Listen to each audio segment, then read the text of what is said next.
this is Jenna Burt, host of the Confessions of a Military Spouse podcast. Thanks for listening to the following broadcast on Public House Media.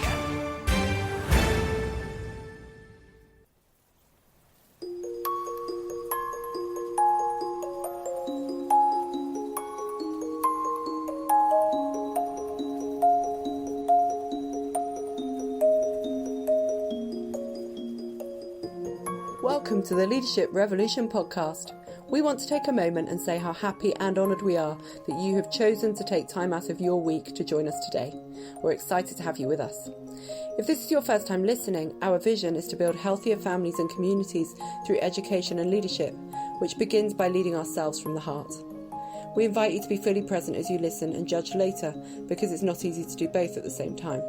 So sit back, relax and enjoy.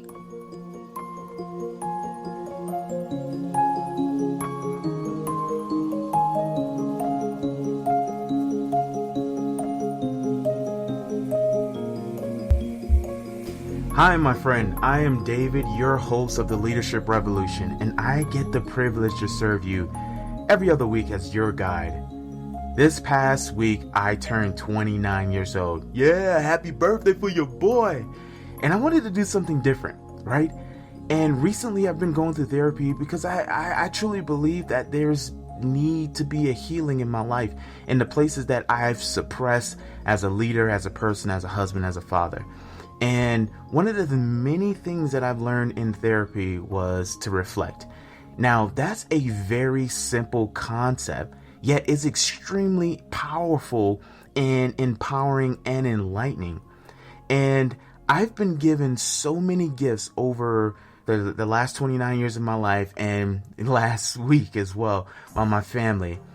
And I wanted to be a ripple, and I want to be a ripple effect of gift giving. So on today's episode, I'm going to be giving you 29 gifts. But before I start giving you these gifts, I believe it's important for us to start in prayer. Dear Dad, I want to thank you for the opportunity to use this gift of speech. Let my words be seeds of inspiration to wake the places that you want your people to live their best life. I don't know who's listening right now, and I don't know who's going to be listening later. But I pray that the sound of my voice, they receive healing, health, favor, provision, and protection over them. I pray that they would have a receptive heart and an open mind in Jesus' mighty name. Y'all, I am so freaking excited to give these gifts to you, right? Recently, I've been hiking a lot, and God has revealed a lot to me. And one of the most specific things he revealed to me was to become a river, not a reservoir. Again, God told me, I want you to be a river, not a reservoir. Now, the difference is a river takes and gives. It's constantly giving. And most importantly, it's moving things forward.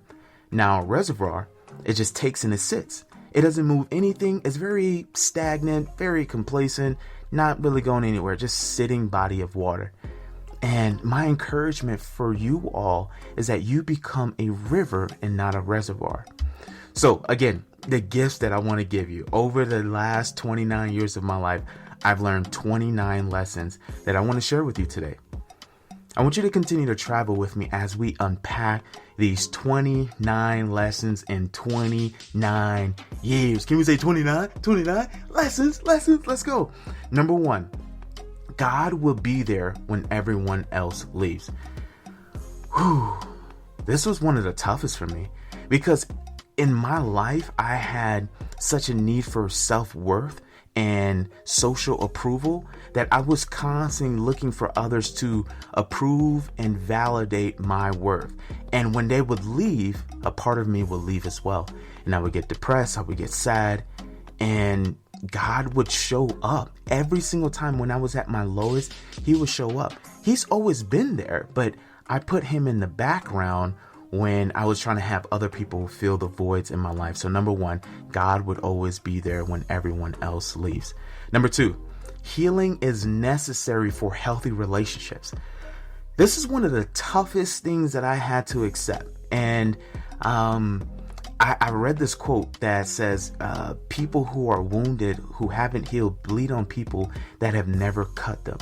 And I truly believe that in order to have a healthy relationship with anyone, whether it's romantic, whether it's friendship, family, whatever it is, if you are going to be in a relationship with others, we have to first decide we need healing ourselves. And the easiest thing to do is to point to the next person and say, you need healing, you got this wrong, you got this wrong. But it takes a winner, it takes an owner, it takes a strong person to look within ourselves, to look within oneself and say, I need healing in this area. And if I'm open, honest, and transparent, one of my biggest healing areas of my life is self-worth, right? I grew up without a father who wasn't present in my life. And then I had a mother who was physically there, but emotionally absent. So the need for approval, what did I do? I played football. I ran track. I was on the every club you can think about, chess club, Spanish club, like leadership club, like looking for that affirmation to make me feel worthy. And when I didn't feel worthy from people, I felt rejected. And when I felt rejected, I rejected others as a process of that. And I've hurt a lot of people, and I ask God for forgiveness constantly for it, because out of my own voids and out of my own wounds, I operated from those places where I hurt people, and God is healing those places so that I can no longer hurt people, because I'm operating out of wounds and voids. And when I say hurt, I hurt people. I have hurt people emotionally, and that's not an ongoing thing, because I am healing as we speak. Number 3, people in our lives are either here for a blessing or a lesson. I'll say that again. People in our lives are either here for a blessing or a lesson. And this is something I encourage people often. And this is something that I've learned through my own healing journey, has been everyone is a teacher in our lives, right? If we see everyone as a teacher or everything as a teacher, what it then does is we're not offended when things happen. We're looking for the lesson, or we're looking for the reason outside of the pain. We're looking for the lesson instead of the pain. Oftentimes in most relationships, people just look at relationships like, oh, they did this to me, or woe is me. And it's like, I feel the pain, versus what is the lesson in this, right? What is God trying to teach me in this moment, right? When my mother passed away, it was easy to be like, God, you took her away from me. But in that moment, God really spoke to my heart, and he was like, I'm trying to teach you something, that death is inevitable, that unless you have a relationship with me, right, your foundation is going to be rocked. And every one of us have tragedy. Every one of us have adversity. But in that moment, he wanted to remind me to hold firm and to stand firm on him versus myself or versus any other things in my life. So even in my mother's death, I learned a lesson that God will be there no matter what. Number 4, change is inevitable, but growth is intentional. Think about it, right? Change is inevitable, but growth is intentional, right? We are all getting older. I just turned 29. I am getting older as we speak. Every single day I'm getting older.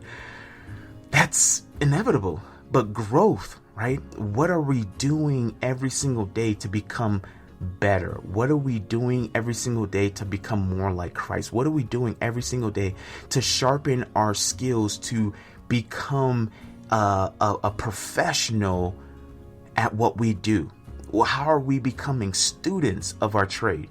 So it takes intentional. It means setting time apart to go set, to brainstorm, to have creative circles. That's what it means. And change is inevitable. We're all getting older, but not all of us are growing mentally, emotionally, and spiritually. Number 5, empathy and active listening makes others feel heard, seen, and understood. And I learned this because I was a recipient of it. When I had a problem, and I would go to my therapist, and she made me feel heard. She made me feel seen, and she made me feel understood. And what that did for me was I felt like I existed in somebody's eyes. And as a result of that, I grew and I healed a lot faster, and I'm healing a lot faster as a result of it. So we can be empathetic and we can be active listeners to the people around us, because It will make them feel heard, it will make them feel seen, and it will make them feel understood.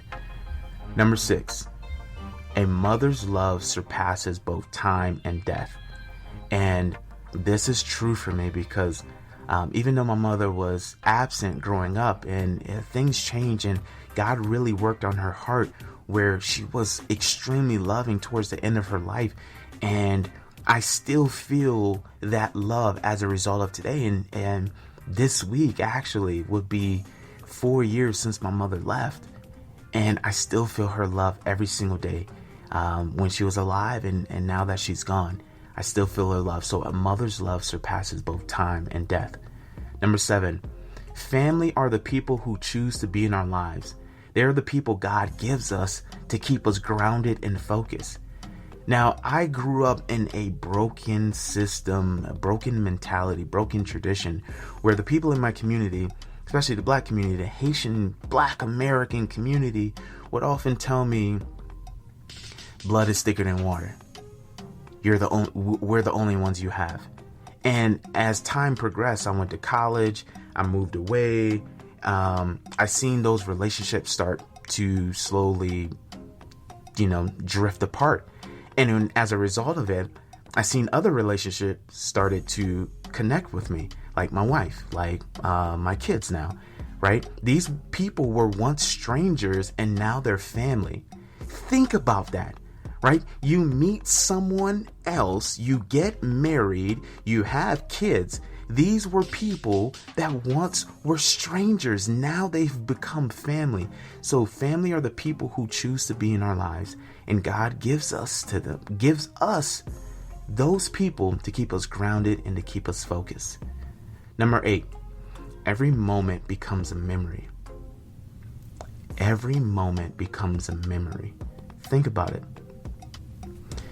Think about high school. Think about middle school. Think about college. Think about your first job. Think about your first kiss, right? Think about these things. There were all moments in our lives that now become a memory. So my encouragement in this process is, how can I create better memories? Not every memory has to be negative. Not every memory has to be bad. Number 9, health is wealth, right? I know it seems like an easy concept, but it's so true. When we practice healthy habits, right? When we exercise, when we eat right, when we drink water, when we use essential oils, when we use these natural herbs and remedies to put us in better state of mind, what that does, it opens up our creativity. Then we're able to think bigger, think longer, work harder, be more efficient, be more effective. Health is wealth. Number 10, don't hold too tightly to the vehicle for the vision that God has given you. This one hits close to home, right? Building this organization called Shepherd Revolution, there were a lot of people who came along with us, and there were some people that I wanted to stay, and unfortunately, things changed, and they're no longer here. And one could look at it and say, there's no reason to continue if so many people walked away, and people were asked to walk away. But when we hold on too tightly to the vehicle on how we get to the vision, what happens is we stay locked in this fixed state versus looking at the vision. And some of the vehicles are people. Some of the vehicles are concepts. Some of the vehicles are tradition that we hold on to versus have an open hand, right? So when God wants to remove or to trade us, then we're prepared versus holding on too tightly to that vehicle. And our vision is supposed to pull us forward no matter what. It's our why. It's why we're doing things. So don't hold too tight to the vehicle for the vision that God has given you. Number 11, pain is necessary for growth. If I'm transparent, if I'm open and honest, all of that, during this season of healing for me, it's been tough, because in the past, when I experienced any type of pain, I would distract myself. I would, do other things that didn't make me feel the pain. And this was a habit that I grew up with as a football player, right? when we would get hurt, what our trainers did was give us drugs, ibuprofen, Tylenol, all those things to suppress the pain.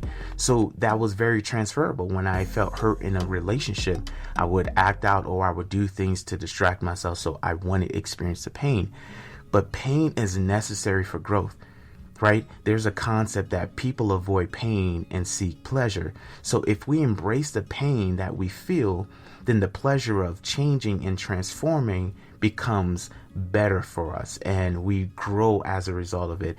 And when we grow, we become better, we become stronger. Number 12, people want you to do well, but not better than them. This was one of the hardest concepts I had to learn. There's a lot of people in our world that want us to do well, but just not better than them. And we live in a culture where we rather compete than celebrate. We rather compare than connect. So it's accepting the truth. And it's not to be cynical, it's not to be negative, but it's accepting the truth that people want us to do well, just not better than them. Number 13, we can change our limiting beliefs by associating pain to that belief, right? So in order to break a bad habit that is no longer serving us, we have to associate major pain to that. So for me, a bad habit was I was eating a lot, and I was still in the mindset that I was an athlete and I was no longer playing sports in college. And the pain of being overweight, the pain of diabetes, the pain of inheriting cancer like my mom because I'm eating unhealthy and I'm eating the red meats. That pain changed my behavior. Now, where I'm eating a lot of plant-based diet, I'm exercising a lot more. I'm being very conscious of what I'm putting into my body, and I'm practicing healthy habits. So in order to change that limiting belief, we have to associate pain to it. Number 14, dreams are possible if we believe and take massive action, right? Recently, with some of the people leaving our organization, a couple of things that was being said towards the end was, you should stop, and you shouldn't pursue this dream. And the result of that was God gave me this vision, years ago. And what happens is people around us, sometimes the people closest to us, will tell us our dreams are impossible.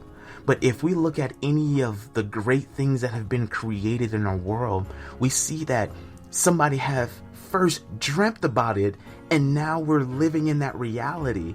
And it's easy to say something is impossible when we haven't seen it, but think about how God created the world, right? It was invisible. He first saw it, then he created it, and now we're living in it. Then let's make it even more practical, right? The people who told the Wright brothers that you can't get a piece of metal and fly it through the sky and create travel, no, they did it. And they took it even further, and the people around them took it further. We created rocket ships that goes through the freaking earth. Think about that, right? Think about that. We're not just traveling from state to state, from country to country. We're traveling from space to earth. That is asinine. But somebody first dreamt it. And now you have Elon Musk, who is creating and working on creating space travel for people, right? So dreams are possible if we believe and take massive action. So there's going to be people in our lives that tell us it's impossible. If you break down impossible, it means I'm possible. And most importantly, it's God who makes it possible. Number 15, relationships work when both people put in the work. What? Yeah, when both people put 100% of the time, the relationship works. And that's self-explanatory. I learned that in marriage because marriage is work. But when my wife and I were putting in the work, the marriage worked. When we both stopped working, the marriage stopped working. Number 16, I am not my past failure, and failure is not fatal. I am not my past failure, and failure is not fatal. Oftentimes we make mistakes in our lives, right? I made mistakes, and God has forgiven me for it, and I ask for forgiveness. And oftentimes the easiest thing to do is to look at our past and look at our mistakes and say, I'm not a good person, right? But God has forgiven us. God has freed us from all of the guilt, the shame, and everything that comes with our mistakes. And we are not our past. We are not our past. I'll say it again. We are not our past. And failure is not fatal. As long as there's air in our lungs, there is hope, there's opportunity. And the reason why I believe that is my father, right? My father's in prison for domestic violence and aggravated assault. And before he went there, right, he was a very broken man. He was unhealed and he was operating out of his wounds.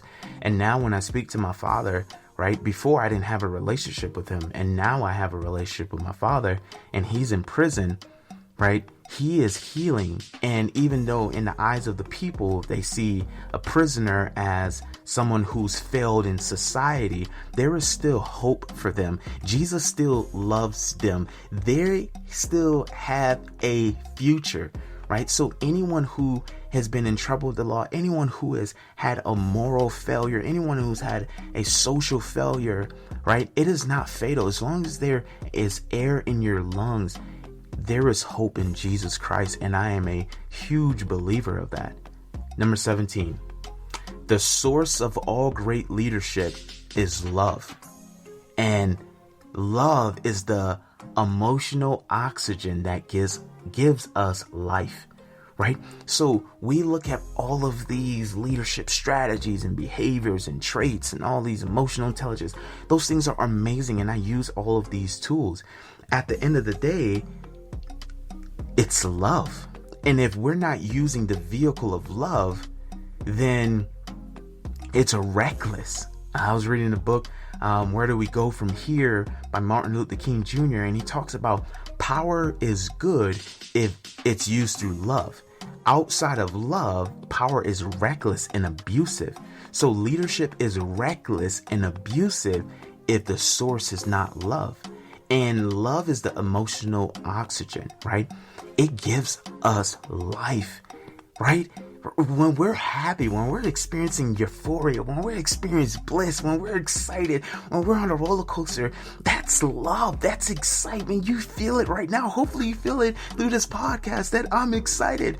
And I want to practice love as much as possible. And that's one of the lessons that I've learned, is that love gives us life. We're created by love, with love, and for love, right? From God, and God is love. So that's 17. Number 18, marriage is a mirror to the places we haven't seen, and it makes us holy, right? Before I got married, I thought I was perfect, right? And God humbled me real quick. You know, in the words of the prophet Drake, 0 to 100 real quick. He humbled me. And the areas that I thought I was perfect in, God revealed to those places that I need healing in, and that I'm not perfect in, that I am human. And that was a pride issue that I had too. So I'm just putting it all out there. There was a pride issue, there was a self-worth issue, there was a self-esteem issue, and marriage becomes that mirror. But most importantly, it's the mirror to help us get better, because when we see it, we can't unsee it. And when we see it, it comes to the light, and that's where healing happens, when everything in the dirt comes into the light. Number 19, people are naturally selfish and have a dark side. So the more transparent we become, the less the darkness controls us. Now, we live in a world where we as people have this concept that we are good people. And then when we're triggered, that darkness comes out of us. And oftentimes we try to portray an image to the world, but truly there's something that is going on inside. So it's called the gap, right? It's who we portray to be and who we really are. So if somebody is trying to portray that they're selfless, right? But really inside they're selfish, then you're just like, there's a discrepancy. And if I'm transparent, right, I'm selfish at my core. Like, I try to find ways where it's all about me. It's all about David. And the more transparent I am that I am a selfish person, the more authentic I become, right? So I can tell you, hey, I'm selfish, but I'm going to practice selflessness. I'm going not to just think of my needs, but I'm going to think of your needs as well.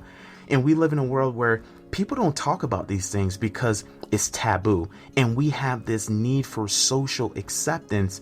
So we minimize our needs, our wants, and then we elevate others' wants and their needs. And then what happens is there's this tension and we're just like, I want my needs to be met, but I don't want to seem like I'm a selfish person. No, you're selfish. I'm selfish. We're all selfish. But as soon as we accept that and then start moving forward, hey, I'm a selfish person, but I'm thinking of your needs as well, right?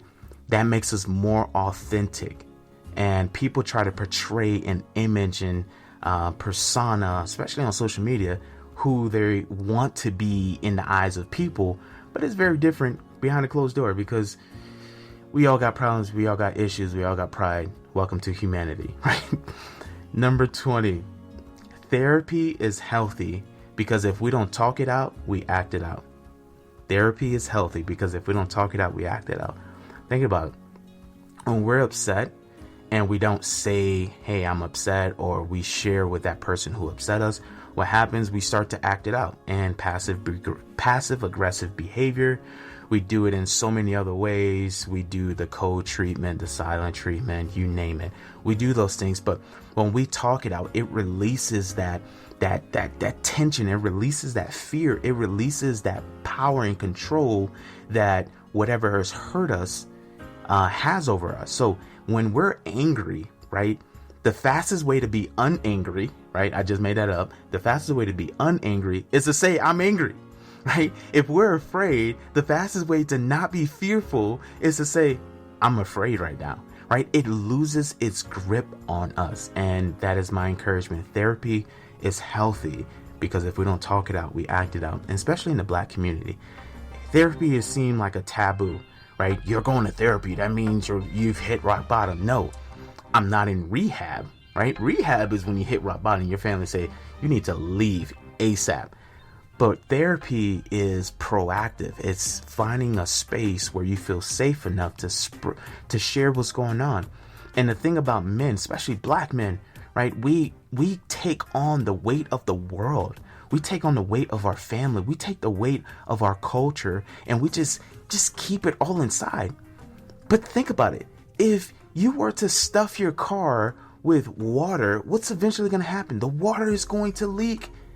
It's going to leak and it's going to find its way out, and it's not going to be a healthy thing. So we have to find spaces where we can have these conversations and we can release the things that we have inside in a healthy vehicle, right? I'm not talking about going on social media and blasting your business. Nobody even want to hear your business like that. You know what I'm saying? And most people don't care about your business like that. So finding spaces and people you trust to share the truth of what's really going on inside.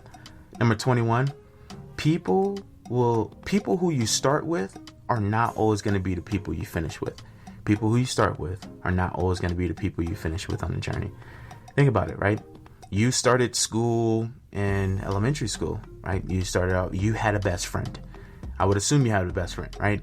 And now if you're an adult listening to this, you probably still don't interact with that person that you consider the best friend in first grade. You probably don't even interact with the person you consider the best friend in high school. You probably didn't. You're probably not interacting with the people you call friends when you left that job, right? So the people who start with you are not always going to be the people who finish with you. But the people who are deciding to stay in your life and to be value-based and to be supportive and to serve and to, cheer you on, those are the people you hold on to and you appreciate them. But just know the people you start with will not always be the people you finish with. And that's one of the lessons I learned. 22. Values are essential to bring in vision to life. Whew! Like I had all of my mentors tell me, if they don't have the right values, your vision is not going to come to pass. And this was one of the toughest lessons, building an organization from the ground up, being a startup. I brought in a lot of people that were not necessarily aligned to the values of our organization. And They had some of the skill sets that we were looking for, but the value system were not there. And as a result of it, there was tension. And usually when there's tension surrounding that, the values are not aligned. So give people time to reveal themselves and stay true to your values, your moral values. And I believe our values that are universal is found in the Bible. And I'm a big believer that our values are found in the Bible. And once we stay true to those things, as a result of it, it brings the vision to life. Number 23. Your vibe attracts your tribe. Can I say what? Your vibe attracts your tribe. Think about it, right? If you are energetic, if you are a visionary, if you are, a go-getter, right? What's going to happen? You're going to attract those people into your life. And if you have a very negative mindset and you're just woe is me, victimization, all that stuff, you're going to attract people who are either an aggressor. You're going to attract people who share the same victim mentality as you. You're going to attract those things. So if you want to attract better people in your life, be a better person. What? Did he just say that? That's a curse word for a lot of you. If you want to attract better people into your life, become a better person. How do you become a better person, David? That's a great question. You align yourself to the Bible. You become more like Jesus. And as a result of it, you're going to have adversity. Jesus had adversity. He was the Son of God. He still had adversity. But the people he attracted, for the most part, they were people who matched his vibe. And they became a part of his tribe. And if you think about the disciples, his vibe attracted his tribe, right? Number 24. Our view of ourselves impact the world we see. Hold on. Our view of ourselves impact the world we see. So if we see ourselves as inadequate, if we see ourselves as not good enough like I did, if we see ourselves having social approval needs and low self-esteem, as a result of it, we're going to see the world that same way, right? We're going to look at the world and we're going to say, the man got me down, especially in the black community. It's like the white man got me down, the white man got me down. Or, if we're in a work setting, it's just like, I just can't get a promotion and my boss doesn't like me and these people doesn't like me, right? It's our view of ourselves. And then that's how we see the world. But if we see ourselves as children of God, if we see ourselves as called, empowered, anointed, chosen, right? We see others in the same way. They're like, yo, that person is chosen. That person is a child of God. That person. And then we start speaking to that side of others, the potential of others. And I've been told in the past that I'm egotistical, right? I have a big ego, or I'm conceited, right? And it's not, I don't think of myself better than others, right? I think of myself as a child of God. So I walk a different way. I talk a different way. I have a little bit more confidence because I'm my daddy's child. Think about it, right? If you're the son of Bill Gates, or you're the son of Trump, you're the son of a prime minister, you're going to carry yourself a different way because you know who you belong to. I know who I belong to. It's my dad. My dad is called God, Yahweh, all of the above, right? So our perspective of ourselves impact the world we see. Number 25. Leadership is not something I do, but who I am. Leadership is not something I do, but who I am. In our world, we look at positions of leadership and we see the people in the position of leadership, but they're not really leaders. They are managers of a process. Think about it, right? When I was hired on as a manager when I was about like 24 years old, I saw other managers in that spot. And now I was like, man, you're a good leader. But they were just managing processes and managing people, right? Leadership is taking someone from a place to a place, right? It's empowering others. It's leading them to a place that they never could have imagined, right? A manager is simply managing a process. They're looking over all of the day-to-day operational side. but leaders develop others to become better than them. And if somebody is calling themselves a leader in your world and they're not striving to make you better, call you out, hold you accountable, they're not a leader, they're a manager. And I realize it's not something I do. I don't have a leadership title anymore because I don't work corporate, running our own business. It's something it's who I am. I love developing people. I love leading people because I believe the best about others.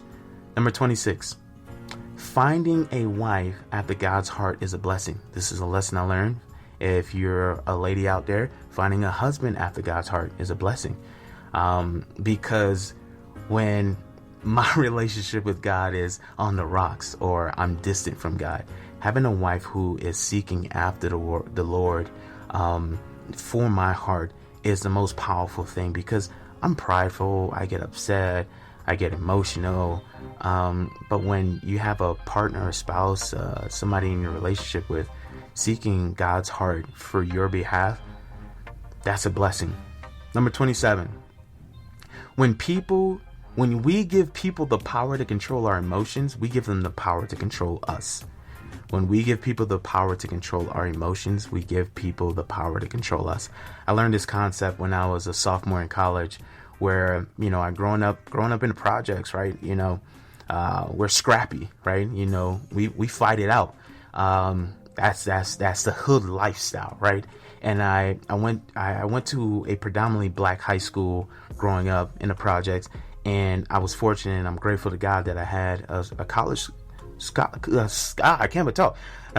scholarship to go to college at St. Norbert College, and it was predominantly white. So it was a world of like different tradition, different lifestyles. And I was in a different state. So I grew up in Florida, went to predominantly black school, growing up in the projects. Now I'm in Wisconsin, predominantly white, wealthy, affluent people. And some of the kids at school would get under my skin, and they would just be like, say like ignorant stuff, right? And I would get riled up. And one of my good friends on the football team, remember his name, Patrick Gratis, he told me this. He sat me down. He was like, David, when we give people the power to control our emotions, we give people the power to control us. And if you want to continue to be controlled by people, continue to give them the power of your emotions.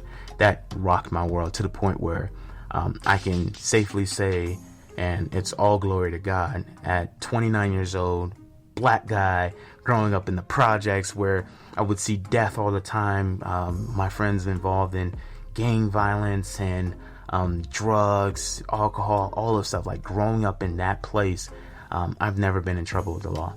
I remember when I was applying to go to the Army, before I found a job, they asked me, have you ever been in trouble with the law? I was like, no. It was like, have you ever gotten a speeding ticket? I was like, no.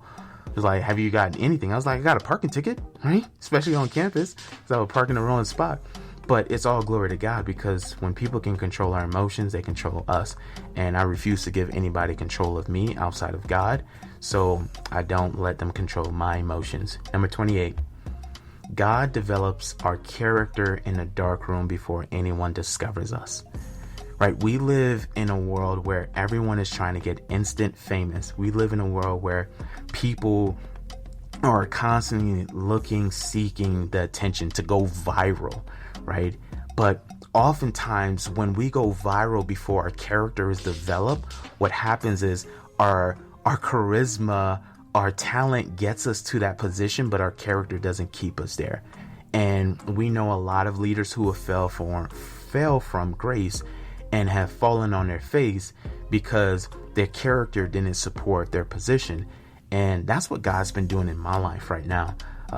He's been really developing my character of honesty, of transparency, of vulnerability, of discipline, and the ability to say no and to walk away from things. And he's really been developing my character because he's shown me that he has plans to prosper me, to give me a future and a hope, and to take me places. And we are going places, but in the meantime, in between time, he's working on my character. Number 29, the last lesson. 29 lessons in 29 years. This is from one of my favorite poems, And I was just on a global leadership call with Compassion International, one of our strategic partnerships with Shepherd Revolution. And they were talking about what the Bible said. You don't have a light just to hide it. You have a light to put it on the city top to let the world see it. And this poem, this excerpt from this poem, is one of the things that I hold near and dear to my heart, and I hope it helps you too. Number 29, the last one. Our deepest fear is not that we are inadequate. Our deepest fear is that we are powerful beyond imagine. It is our light, not our darkness, that most frightens us. When we let our own light shine, we unconsciously give others the permission to let their light shine, right? So think about it. Oftentimes we live in a world where people, do the false humility. It's just like, oh no, it's no big deal. It's a big deal, right? And when somebody say, hey, you're great, you're awesome, and most people are like, oh no, you're awesome, right? No, I'm awesome. And I'm okay with being awesome, because you know why? I am God's child, right? If we are in alignment with the creator of the universe, which is God, Jesus, all of that, right? And somebody says, hey, I see the greatness in you. It's like, okay, you seen the greatness in me makes it true that there's greatness in God. And as a result of that, right, when I let my light shine, when I let the light of Christ in me shine, it helps you let your light shine. And there is no, like, it pisses me off sometimes when we have this broken system that we're afraid of seeing the talents and the gifts and the spiritual gifts and the blessing that God has placed in our lives. I remember I had this conversation with one of my coworkers. One day she told me, I came to work and she was like, David, you look really good today. And I was like, thank you, I know. And then her response was like, hold on, Park, what? I was like, yeah, I know. And she was offended by it. And I asked her, I was like, why are you offended? I know that I look good, right? And it's not a conceited thing. It's not a cocky thing. It's just like, I've accepted it. Like, I believe that I'm a good looking person, and I believe I have a pretty cool personality as well. And what I responded to her was like, when somebody else compliments us, we say thank you, right? But if we compliment ourselves out loud, and people are like, whoa, settle down now, settle down. You're a little too conceited. You need to eat this humble pie. No, you eat that humble pie. I'm not going to eat that humble pie, right? Because I know who I'm aligned to. And when I step out in faith and let my light shine, as a result of it, other people let their light shine too, right? There was a time in history where no one could break the 4-minute mile, and somebody did it. And as a result of that one person breaking a 4-minute mile, other people started breaking the mile, a 4-minute mile. Think about it. So it empowers and inspires others. We never hear, we never watch, we never listen to stories of somebody who didn't let their light shine and be like, starring so-and-so. And outside of Winnie the Pooh, right, you got, Eeyore, who's like super depressed and not letting his light shine. And then you got Tigger. And as a result of it, everybody want to be Tigger, right? Tigger's happy. Tigger's letting his light shine. He's excited, right? We never watch movies. We never listen to podcasts. We never listen to any of those things when people are just taking a bath in their darkness, right? We listen to things, we watch things that we see other people let their light shine, and we unconsciously want to let our shine. That's why we love inspirational movies, right? If you think about the movies that have come out, the inspirational movies are the same. It's just a different cast. It inspires us. So I want to encourage you to write down your age, right? If you're 29 like me, write down 29 things that you've learned. If you're 39, write down 39 things you've learned. If you're 40, however old you are, write down how many lessons you have learned over the years. And you'll be surprised that life has been for you and not against you. And when we look for the lessons in life, we stop giving the power to the pain in our life. And then we start experiencing more bliss. And I'm not here to say life is perfect. I go through my own adversity, right? If you listen to any other podcasts before, My wife and I, we're physically separated. That's real stuff, right? But when we look for the lessons in life, like, why did we get physically separated? Okay, these are the wounds that I had to deal with. These are the voids that I had to deal with. And the same thing for her as well. So write down your age and write how many lessons you have learned over the years. So with that being said, let's close out in prayer. Dear Dad, thank you for what we got to hear today. Let it penetrate our minds and our heart. May the Lord bless you and keep you. May he make his face shine upon you. May he be gracious towards you.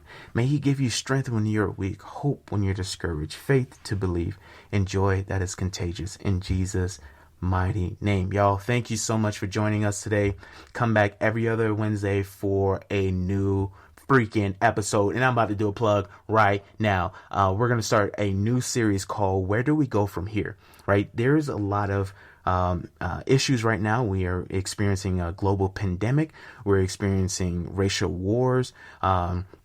And we're experiencing this propaganda that is getting pushed. And I want all of us to be part of the solution versus nurturing the problem. So we are starting a brand new series called Where Do We Go From Here? And I want you to remember something. If we as leaders are to set ourselves apart, we must start by leading through love, which always comes from the heart. Thank you so much for joining us for this episode of the Leadership Revolution podcast. We hope you were blessed. We value feedback from our listeners, so please leave a comment letting us know what you found helpful, challenging, or left you wanting to know more. New Leadership Revolution messages will be released every other Wednesday. Hit subscribe to be sure not to miss out. To stay in the know on our latest news, events and initiatives, follow Shepherd Revolution on Instagram, TikTok and Facebook. Thank you again for coming on this journey with us. We love you, and as you go about the rest of your day, we bless you to lead from your heart.